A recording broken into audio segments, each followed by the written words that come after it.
Hello. Oh my gosh, it's Friday. Do you ever have those moments where you just don't remember what day it is because um, all the days just kind of run together? We have such an organic schedule here because we're homeschooling and, I'm working, with my own company. So, hey, Katie. Um, it's kind of funny sometimes. This morning, Kevin was asking me. He was looking at his homeschool stuff, and he's like, I think I did this. It's on the 17th, and I was like, wait a second, what day is it? I had to go check my calendar. Yeah, it's the 17th, and it's Friday. So happy Friday. What I wanted to share with you and talk with you about in our video this evening. Hello, Daniela. Is about the hamster wheel effect. I remember when I first started my company, I did it all. I'm like the kind of person, or I used to be the kind of person, where I would just like attack everything from all angles, like full force, like 5 times what was needed, and it led to a few things. It led to me becoming like massively burnt out because I wasn't sleeping, I wasn't focusing on the healthy things, I wasn't taking care of myself, and what it really came down to was a scarcity mindset. I wasn't able to trust that any particular thing would work or that any particular thing was enough. I had this subconscious mantra. Now, mind you, I had, at this point, let's see, this was in 2014, so 5 years ago. Gosh, that has gone by so fast. I had done tons of financial, personal development, prosperity work, and stuff like that. And so consciously, I had a very strong prosperity, abundance mindset.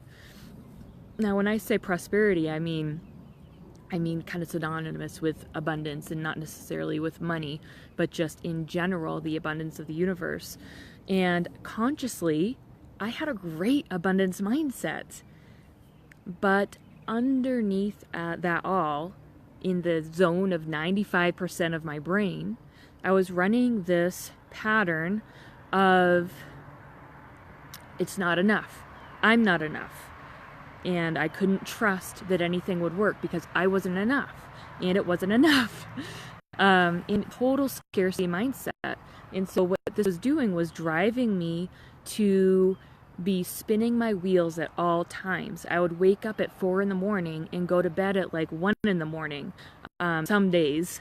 And it was typical for me to get about 4 hours of sleep, and I would be working non-stop. Every waking moment I was working, and also taking care of kids, which was just insane. I'm like, how the heck did I even do that? And what's interesting is, since then, it obviously wasn't working. Since then, I have been setting more and more and more and more boundaries around my work, and it was really scary at first. It was so scary when I started to make that transition about 2 years ago. I would get all of this anxiety about, is it enough? Is it enough? Because I hadn't made that shift yet. And the reason I hadn't made that shift yet was because consciously I had a great, I was enough consciously, but because it was subconscious, I had no awareness of it.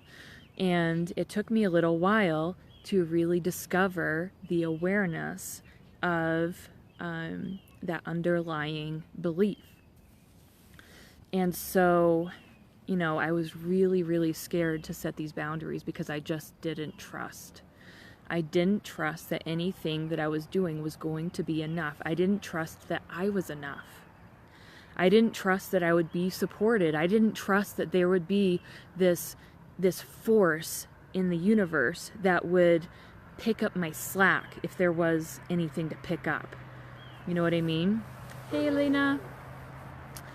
So as I was able to shift that belief of not enough, me not being enough, once I had the awareness, it was an instant shift. I was able to go through my process to remove those beliefs and to reinstall new beliefs, and it instantly shifted, and all of a sudden I was able to start my day at noon. So instead of starting my work day at like 4 in the morning, I would start my day at noon. And the way that this work works is that there are different levels. So, when I discovered the awareness, when I gained the awareness of what my actual subconscious belief was around enoughness, I brought myself to level 1 of feeling enough. And there are infinite levels to all of this stuff. There are infinite levels to, the growth and the progress. So I brought myself to level 1. And for the past 2 years, I've been bringing myself higher and higher and higher in awareness and understanding and innate belief of that enoughness. And so now, this sounds so crazy to think about where I was just a few years ago. I don't start my workday until 8 o'clock at night. Now, a few years ago, this would have driven me absolutely insane because I just wasn't able to trust that I could be okay in my company not starting until 8 o'clock at night. I always, it's like you have to let go of control. You have to be able to just trust that things are working beneath the surface. Things are working behind the scenes, in that you don't always have to be on call. And so my message to you this evening is take a look at your efforts, like the actual work you're doing, and ask yourself, is this really making an impact? And ask yourself, what is the smallest thing that I can do that will make the biggest impact? And what would happen if you got rid of like 80% of the work that you're doing and narrowed it down to just 20% that actually makes a big impact? For example, when I first started my business, I created a meetup group, which was great. I loved having that meetup group, and it was such a valuable part of my company. And because I was in such a scarcity mindset, I led 2 to 3 meetups per week because I didn't trust that one would be enough or one a month would be enough. And so was it really adding impact to do it 3 times a week? Were those extra 2 days a week that I was hosting these events and, really giving of myself more than necessary? Like, was that really making an impact in my business? Or was it just running the hamster wheel? So what's interesting about this process for me, and it's been fascinating, and I've been really testing it because I just love, I'm like a scientist of psychology, and I've been testing how far can I take this and still have everything work. So the stronger the boundaries, the more things have been working. And I've been actually getting better results in my business and in my family life and in my relationship life. Oh no. Uh-oh. Can you still hear me? Oh, ah! Something's happening. I'm getting these warnings. Can you hear me? Am I still live? Somebody comment. Oh, can you guys hear me? I'm assuming that I'm still alive. Everything seems to look okay. Okay. We'll just go with it. So everything has been working. Everything across the board has been working better. The better the boundaries that I set, the better everything works. Thank you, Katie. Thank you, Daniela. The better everything works. And so what a lesson is that, oh my gosh. And a couple of weeks ago, I let something go. I was holding on to something, and there was a part of me that was like, I just need to let this go. It's not really serving us. But it was really painful because I had this kind of attachment to it. And I had to stop and just step into my abundance mindset and trust and say it's gonna be okay. And it was like kind of scary for a few minutes until I did it, and I was like, okay, it felt really good. And all of a sudden this avalanche of abundance came into my life, and it was like I told the universe, what I wasn't willing to put up with anymore. And I eliminated that from my business and from my life. And all of a sudden, I was, this avalanche of abundance of things that I did want. So sometimes that no is even more powerful than a yes. Every time you say yes or no to, you make those decisions, yes or no, you are telling the universe what you want. And, so you really are creating this life that you want, but you can't do that with a scarcity mindset. You know that you have a scarcity mindset if you find yourself saying yes to everything. It takes a very strong abundance mindset to be able to say no and to be able to let things go. You don't want to be a hoarder of opportunities, because there are infinite opportunities out there. And so if you find yourself being a hoarder of opportunities, then that is a sign, that's a red flag.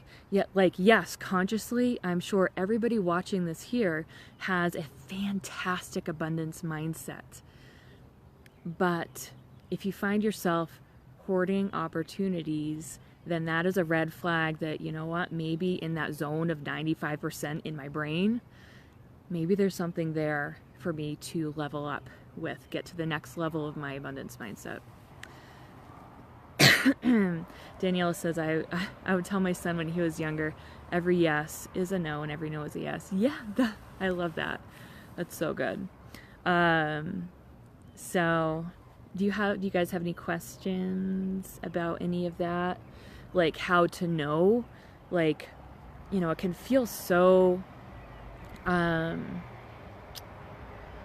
hopeless, I guess, with these subconscious blocks or these subconscious beliefs, because you don't know what you don't know. So then how do you know? And how do you have to know, you have to have the awareness and the clarity in order to remove it and reverse it, and reprogram it, which you can absolutely do. And there are just some simple processes that once you have the understanding of these processes, it's really, really, really, really, really fast. And it's really, really powerful. So awesome. Well, thanks for hanging out with me on this Friday. Tell me, I should have done this in the beginning, but tell me, what are you grateful for on this Friday, May 17th, 2019. What are you grateful for?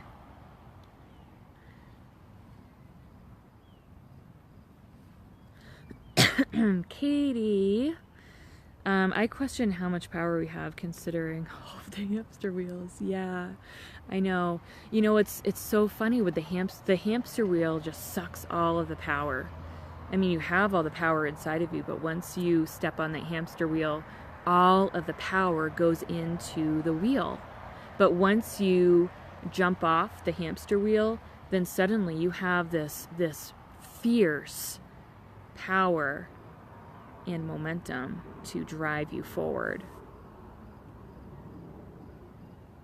And once you make that shift, you guys, oh my gosh, once you make that subconscious shift, everything in your life responds. Every aspect of your life responds. So you're going to find stuff just falling into your lap with your physical health, with your marriage, with your kids, with your finances, with your business. It all just falls into your lap once you make that subconscious shift. It doesn't have to be hard, and if it feels like it's really hard, it's because something is out of alignment. And that something that's out of alignment, what that means is that there is a belief that is not congruent, or there's something in your energy field that is not congruent with what it is you're trying to do. So it could be a stuck emotional pattern, it could be stuck anger, or it could be, a belief, or it could be an attachment, an energetic attachment. If you have any questions about what those things are, just feel free to ask. I know everybody's kind of at a different level of understanding with this, but